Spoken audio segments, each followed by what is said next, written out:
Hello everybody, welcome to this week's edition of Blue and Gold Anniversaries.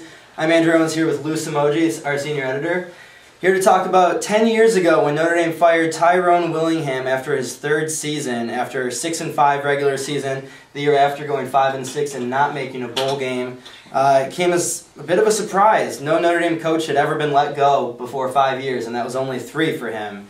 Lou, when you think back to that day, did you kind of see it coming? Were you shocked when he was fired? I did not see it coming. In fact, on that day, it was Tuesday. On Saturday, Notre Dame had lost to USC 41-10. It was the third consecutive 31-point loss to USC. On Sunday, they accepted the bid to play Oregon State in the Insight.com Bowl, so it was kind of like business as usual. And Monday, same thing. And on Tuesday, I had heard, hey, the students are going to stage a protest in front of the administration building about the football program. They were going to take their Return to Glory t-shirts and toss them in a pile there as a form of protest. So I called our photographer to see if he can be out there to take that shot. And about 15 minutes later, I receive a call, I don't even remember who it was, saying, hey, I'm hearing that Tyrone Willingham's been fired and everything. I said, get out of here. You know, I mean, I'm not in the mood for any of this stuff, you know, crank calls and things like that.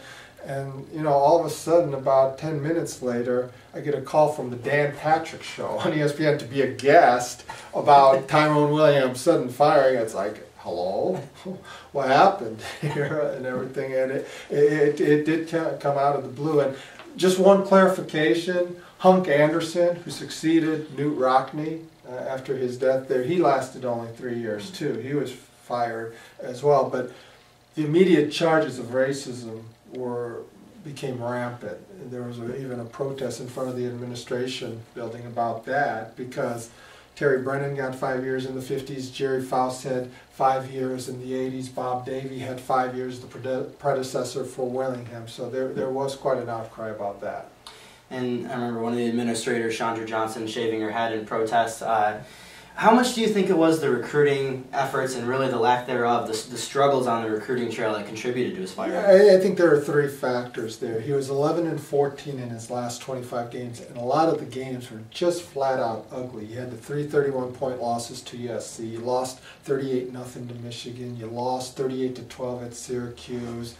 Now, his third year there, they lost 37-0 to Florida State. But his third year, they upset Michigan and they upset Tennessee over there. But that only made the losses at home to Purdue, to Boston College, to Pitt, all the more frustrating out at BYU. So there was an inconsistency on the field. The recruiting was the poorest it's been.